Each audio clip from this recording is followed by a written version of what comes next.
Radagon, America thing, it kind of...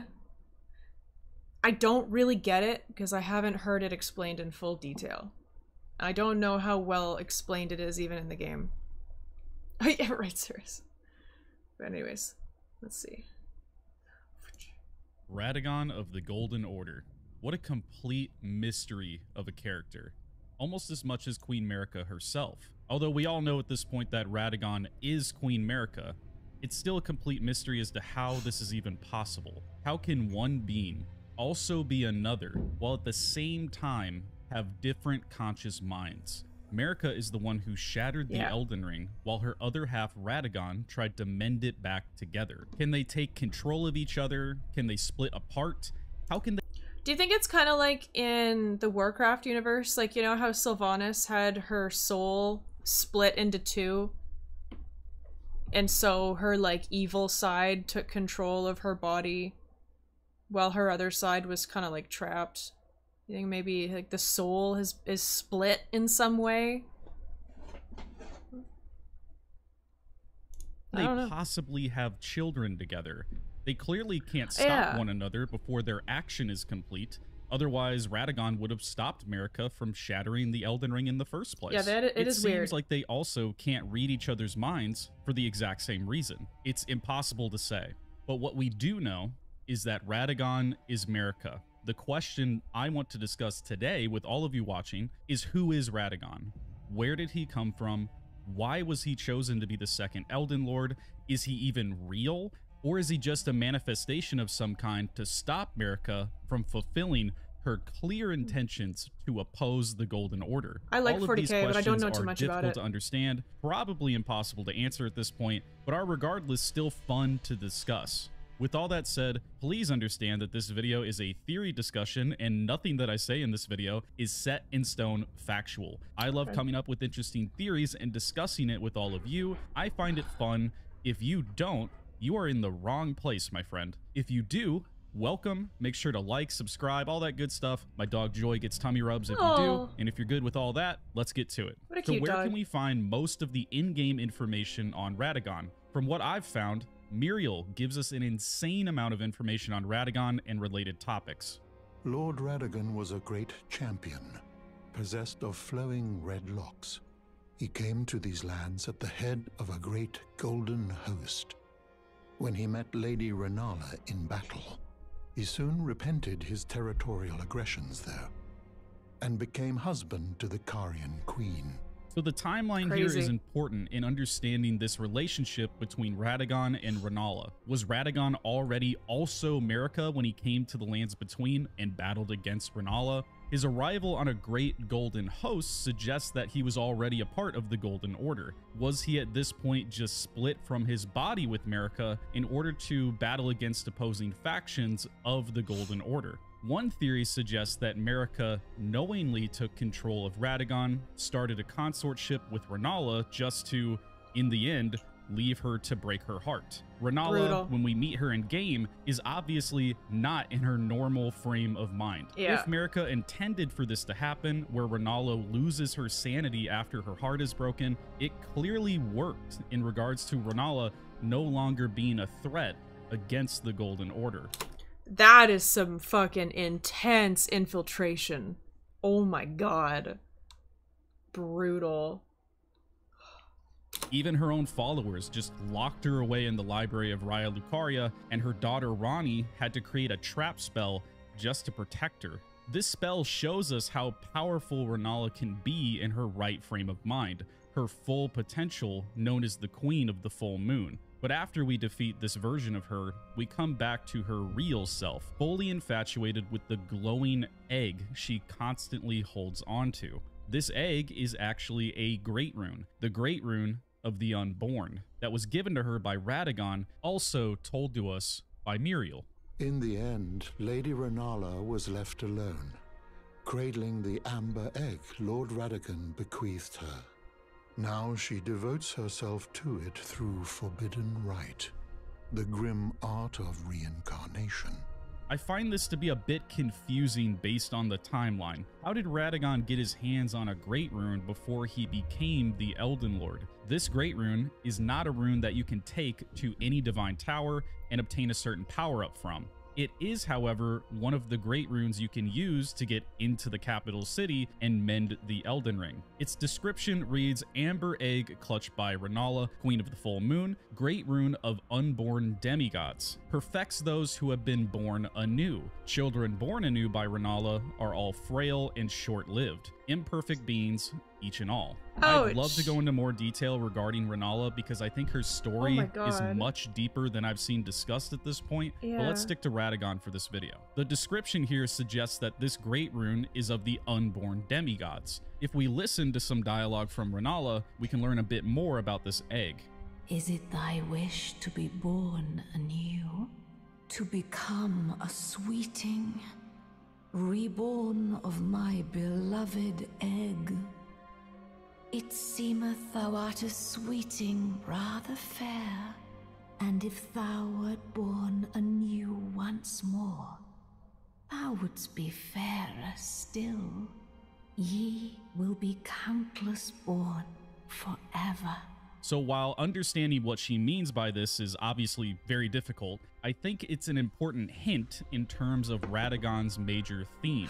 This egg was gifted to Renala by Radagon, and she is clearly obsessed with him and the rebirthing properties this egg has. When we use this respecking option in-game, we have the option to completely change how we look. We can reallocate points into the attributes we want to change our build.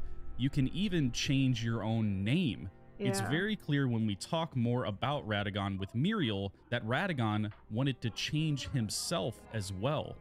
When Godfrey, first Elden Lord, was hounded from the lands between, Radagon left Renala to return to the Erdtree capital, becoming Queen Marika's second husband and king consort, taking the title of Second Elden Lord.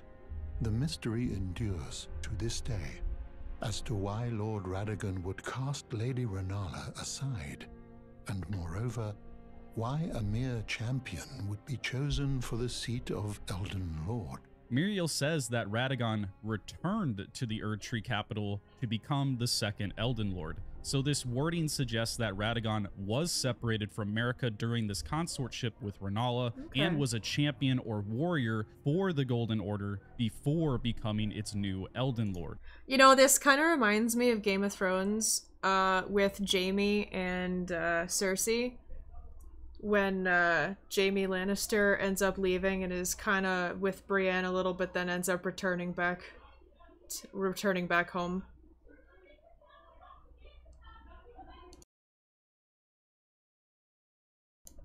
Alright, let's just dive back into here. However, Radagon regretted his territorial aggressions while fighting for the Golden Order, and he wanted to change. The Church of Vows, where we talk to Muriel, signifies the peace between the Golden Order and the Carian royals. Radagon once cleansed himself with celestial dew, repented his territorial aggressions, and swore his love to Renala. The order of the Erdtree and the fate of the moon were conjoined, and all the wounds of war forgiven. This miracle blesses the Church to this day, and so you need only follow Radagon's example to restore any bond, however strained or severed, to its rightful state of harmony. Radagon made a major effort to change his ways in order to achieve harmony and peace in the lands between. As Muriel says, it's a complete mystery as to why Radagon left his consortship with Renala, and it's also a mystery as to why Queen Marika would even choose Radagon to become the new Elden Lord. What makes the most sense is that Radagon was the most powerful warrior for the Golden Order after Godfrey was banished. Strength seems to be the only criteria to becoming the Elden Lord. Brave, tarnished, thy strength befits a crown. It still seems very odd for Radagon to completely abandon what he had with Renala. He swore his love for her, and it's clear that Renala loved him just as much in return. Either becoming the new Elden Lord was enticing enough for Radagon to just leave her, or he was forced to return to the Erd Tree. We find out from the Golden Order Principa in the lap of this person sitting in a hanging chair that Radagon is Marika. You can learn 2 incantations from this Principa, the Law of Regression and Radagon's Rings of Light. The Law of Regression description says that the fundamentalists describe the Golden Order through the powers of regression and causality. Regression is the pole of meaning, that all things yearn eternally to converge, which essentially means a return to a former state. The Law of Causality is the relationship between cause and effect, the principle that everything has a cause. It's the pole between meanings, that which links all things in a chain of relation. These are the Golden Order's fundamental principles. Using the Law of Regression incantation in front of this statue in the capital city is a vivid representation of this. The statue depicts Radagon and changes into Marika after we use the Law of Regression. This could be suggesting that Radagon returned to his original form, which is Marika, through the fundamental principles of the Golden Order itself. I've made a lot of theories regarding Queen Marika, but I believe it's pretty clear that Marika wanted to change the Golden Order and take away its influence in one way or another. In Marika's own words, I declare mine intent to search the depths of the Golden Order through understanding of the proper way. Our faith, our grace is increased. Those blissful early days of blind belief are long past. Both Radagon and Marika have their own source seals and scar seals, both of which say the same thing. They are eyes ingrained with an Elden rune. Each scar seal represents the lifelong duty of those chosen by the gods. Each source seal reads as the solemn duty weighs upon the one beholden, not unlike a gnawing curse from which there is no deliverance. Those are both cool as hell. Essentially saying the same thing, that there is a lifelong duty for those chosen by the gods, and it is a duty that you can never be set free from. If we look closely at Radagon during the final boss fight, we can see that he's literally withering away. So I guess he was kind of destined to be in this, and he tried to escape his fate by being with Rennala, and it just didn't work out for him. That's kind of sad. Body has turned into this type of stone that's breaking apart. The same goes for Queen Marika. It seems to me that the Elden Ring can be removed from the vessel that holds it together. These source seals and scar seals could be the actual eyes of Marika and Radagon, since they seem to be missing their eyes in many parts of their body when we find them inside the Erd Tree. Marika gave her children their own great runes before shattering the Elden Ring, likely in an effort to weaken the Golden Order before delivering the final blows using Marika's hammer. The description of this item reads as the tool with which Queen Marika shattered the Elden Ring and Radagon attempted to repair it. The hammer partially broke upon shattering the ring, becoming splintered with rune fragments. These splintered fragments remind me of the backdrop of Radagon's statue. This is likely meant to represent Radagon's mission to fix what was broken. Radagon's icon reads as a legendary talisman depicting the Elden Lord Radagon. As the husband of Rennala of Caria, the red-haired Radagon studied sorcery, and as the husband of Queen Marika, he studied incantations. Thus did the hero aspire to be complete. So what I'm getting from all of this information on... Yeah, but then we kill him and then it doesn't matter. So, either way, fate finds a way. Radagon is that he was genuinely trying to change his ways and become whole on his own, instead of coming back to Queen Marika to do so, which would be the law of regression in the Golden Order, the eternal urge to return back to their previous state, which is enhanced by their seals that signify their lifelong duty to serve the greater will. Based on this law, it didn't matter how hard Radagon tried to change his ways. It didn't matter how many times he tried to cleanse himself of his sins. He is bound by the laws of the Golden Order to return to Queen Marika. However, his attempts to do so created the Church of Vows, and there was which in a way ended up being the fate of it regardless. If anything, it just put people's fate on pause. It didn't stop it. Stopping... Like, it paused it. It didn't stop it from ever happening.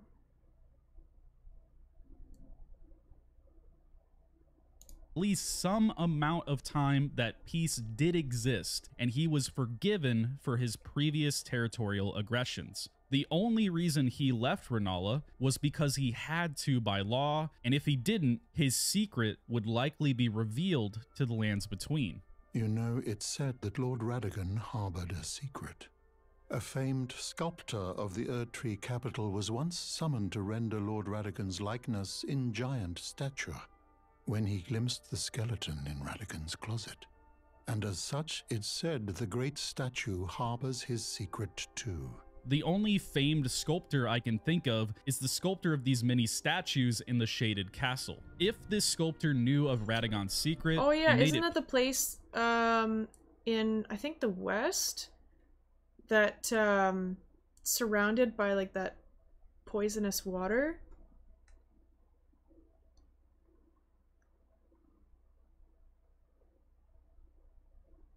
Yeah, changing fate, for sure, but not completely stopping, because it still happened.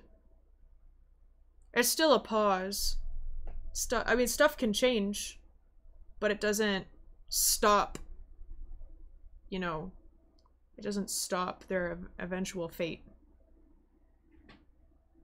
Possible for the secret to be revealed by using the law of regression, then where is this sculptor? It's hard to say. It seems like the Shaded Castle has been abandoned and completely overrun. I made a video about this area a few months back if you're interested, but in regards to who the sculptor is, this is pure speculation, but I'd have to think it would be this body that we can find in the capital. Again, this is where we can find the Golden Order Principa, which is how we can reveal the hidden secret of the statue. The hanging chair the body lays in could be to adjust the height when working on a sculpture. It's also possible that this sculptor was killed by the Black Knife assassin that we can find outside the Queen's bedchamber. This is likely all in an attempt to hide their secret because it looks bad for the Golden Order's vessel to be having children with herself.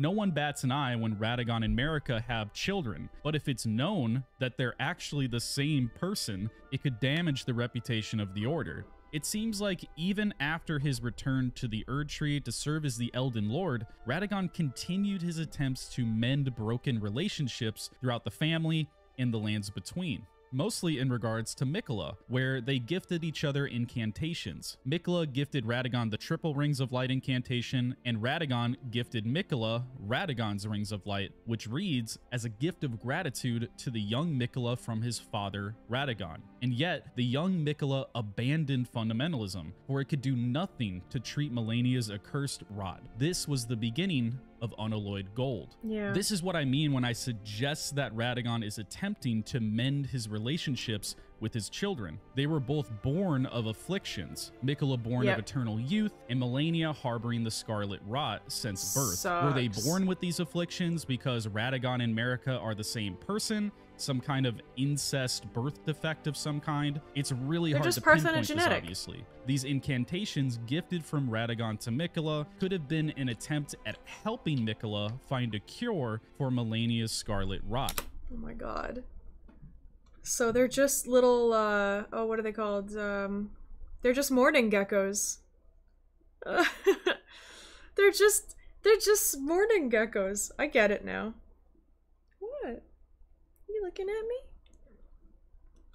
And when Miquella found that fundamentalism couldn't help her, he abandoned it altogether and just moved on. Miquella also created the Halig Tree to help the Albinaurics and the Misbegotten find refuge from those who wish to destroy them. This is the only reason I can think of as to why we find a Misbegotten Crusader in the Forlorn Cave of the Consecrated Snowfields wielding the Golden Order Greatsword. The description of the sword reads, Greatsword made of light, modeled after the Elden Ring itself, forged by King Consort Radagon to proudly symbolize the tenets of the Golden Order. Telltale signs betray that this was once the Greatsword bequeathed to him by his first wife, Rennala.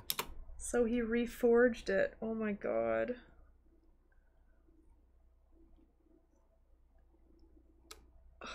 That's so brutal. No wonder Renala went crazy.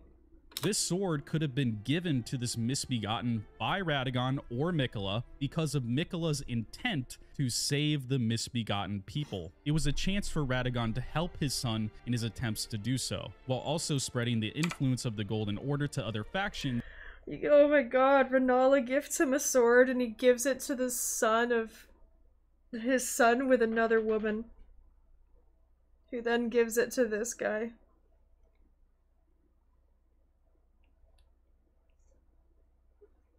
Oh man.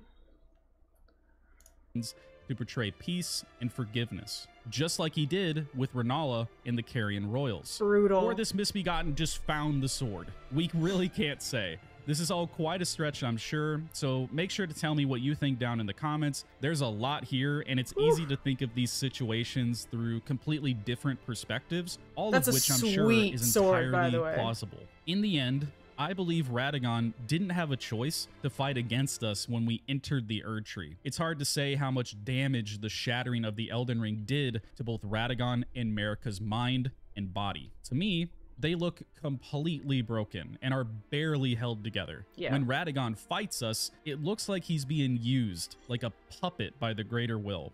And once we defeat him, a manifestation of the Greater Will, the Elden Beast, literally uses Radagon yet again to become the beast sword known as the Sacred Relic Sword, which reads as a sword wrought with the remains of a god who should have lived a life eternal. Thoughts on what the weapon portends are many and varied. Some consider it the mark of a great sin or a sign of great devastation. Some think of it as the end of an age, while others the beginning.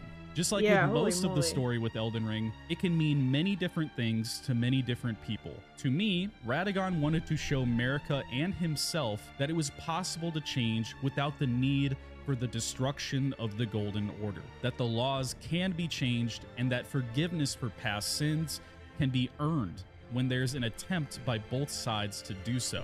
I believe he genuinely loved Renala, and he found that it was impossible for him not to return to the Golden Order. Radagon and Renala's relationship was built entirely on the foundation of the Church of Vows, where he swore his love for her, he repented his past, and cleansed himself to seek forgiveness. In the end, it didn't seem to work. Radagon returned to the Erdtree, and this completely destroyed Renala's heart. My next planned video is actually on Renala, and so far it's turned out to be much more heartbreaking than I originally thought. Damn. Radagon's return also confirmed with Marika that the Elden Ring needed to be destroyed, as it seemed like it was truly impossible to change.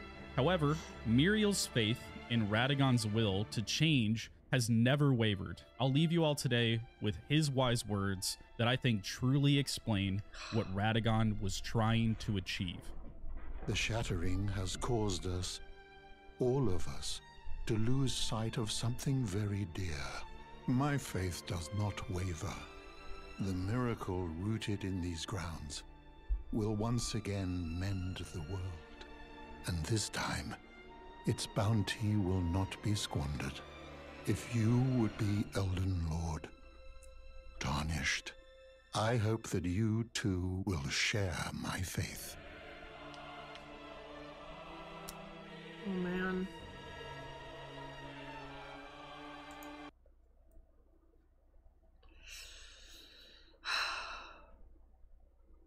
That's so sad.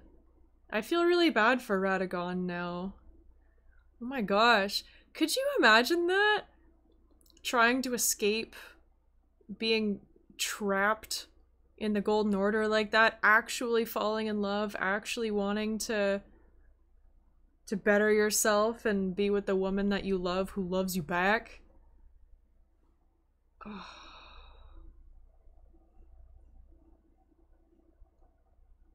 That's brutal. Yeah. Well, it's only 4 hours long. Day 3. Yeah, no, that's so sad. I feel really bad for Radagon and Renala. Renala, honestly, I love her character. I think she's fascinating. Her hat is still really fucking silly. But I really like Renala. What deep thing you said? Oh, no worries, it's all good. It's nothing that hasn't already been said in this video. It's tragic. I feel really, really bad for Radagon. If I could give him a hug, I would, but I don't think Marika would like that. Probably not Renala either. I just feel really bad for Renala. We'll have to check out that Renala video at some point too then. Learn a little bit more about her. Damn, dudes. Damn. Look at this cat. Oh my god. What an absolute cute.